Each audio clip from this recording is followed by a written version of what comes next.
Hello बच्चों, let's read this question. So this question says in which of the options acceleration of the object is constant? किस option में देखिए आपका acceleration क्या होगा, constant होगा, ये बताना है, ठीक है। तो चलिए बच्चों, इस क्वेश्चन का की कॉन्सेप्ट हम क्या लिख सकते हैं? The key concept of this question is, आपको एक्सेलरेशन, कांस्टेंट एक्सेलरेशन लिख लीजिए। क्या लिख लीजिए? Constant acceleration. This would be the key acceleration, this would be the key concept of this question, ठीक है। बच्चों देखिए, कांस्टेंट एक्सेलरेशन का मतलब क्या होता है? जहां पर आपका एक्सेलरेशन का मैग्नीट्यूड कांस्टेंट, मैग्नीट्यूड नहीं, एक्सेलरेशन वेक्टर क्वांटिटी है ऑब्वियसली, ठीक है। तो कांस्टेंट से मेरा मतलब है कि मैग्नीट्यूड भी कांस्टेंट होना चाहिए और डायरेक्शन, दोनों ही चीजें कांस्टेंट हो जानी चाहिए, ठीक है। लेकिन यहाँ पर देखिए, डायरेक्शन के रिगार्डिंग तो गिवन नहीं कर रखा है, टाइम के रिस्पेक्ट में दिया है और टाइम स्केलर क्वांटिटी है, ठीक है। तो आप बता सकते हैं कि हम यहाँ पर सिर्फ मैग्नीट्यूड वाली बात करेंगे, ठीक है। तो देखिए, एक्सेलेरेशन कांस्टेंट होना चाहिए, ठीक है। इसका मतलब है देखिए, एक्सेलेरेशन कांस्टेंट, कांस्टेंट कोई भी क्वांटिटी कांस्टेंट का मतलब होता है कि it is not a function of time, ठीक है। अगर आपका एक्सेलेरेशन क्या होना चाहिए? आपका टाइम का फंक्शन नहीं होना चाहिए। अगर आपका एक्सेलेरेशन टाइम का फंक्शन हो गया, देखिए अगर कोई चीज कांस्टेंट का क्या मतलब होता है? जो टाइम के साथ साथ, टाइम तो आपका ऑलवेज प्रोग्रेस करता है, ठीक है। वो टर्म आपकी कांस्टेंट रहनी चाहिए, उसकी वैल्यू में चेंज नहीं आना चाहिए। अगर किसी वैल्यू, किसी फंक्शन की टाइम के साथ साथ वैल्यूज में चेंज नहीं आ रहा है, टाइम के रिस्पेक्ट में, तब वो टर्म क्या कहलाएगी? आपकी कांस्टेंट कहलाती है, ठीक है। और यूनिफॉर्म होता है पोजीशन के साथ साथ, ठीक है। लेकिन हमें यहाँ पर कांस्टेंट बोला गया, ठीक है। यहाँ पर हम यूनिफॉर्म का मतलब भी टाइम ही निकालेंगे, ठीक है, क्योंकि एक्सेलेरेशन को पोजीशन के साथ ऐसे रिलेट नहीं करेंगे।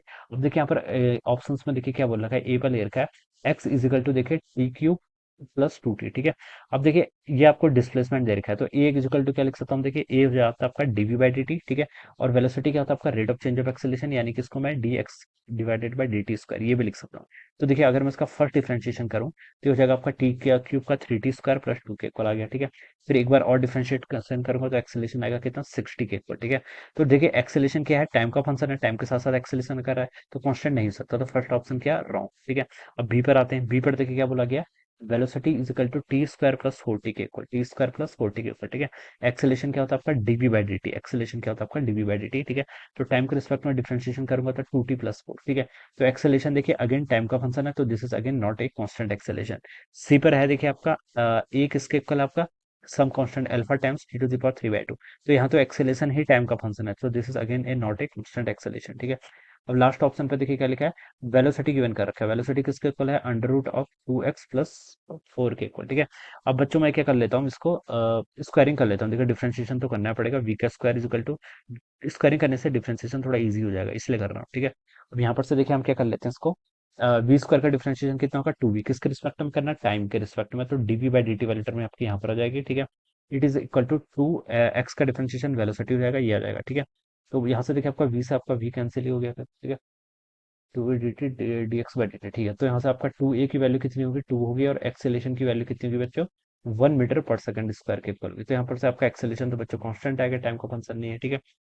तो ये आपका यहाँ पर से ऐसे हो जाएगा, ठीक है। इसको आप ऐसे भी कर सकते थे, देखिए वी स्क्वायर इक्वल टू, देखिए मैं इसको दूसरे तरीके से भी कर सकता हूँ। वी स्क्वायर अगर आपको टू एक्स प्लस फोर के इक्वल है, तो उसका डिफरेंशिएशन करेंगे तो टू वी एक्स के रिस्पेक्ट में कर रहा हूँ, डीवी बाई डी एक्स, ठीक है। यहाँ पर एक्स के रिस्पेक्ट में करूंगा तो टू, और मुझे पता है कि पोजीशन के साथ A equal to V times DV by D X के इक्वल होता है। तो यहाँ से भी acceleration one metre per second, कहीं से भी करो, आंसर तो आपका सही ही है, ठीक है। तो ये भी एक्सेलेरेशन कॉन्स्टेंट, तो बच्चों डी वाला ऑप्शन क्या होगा इसका?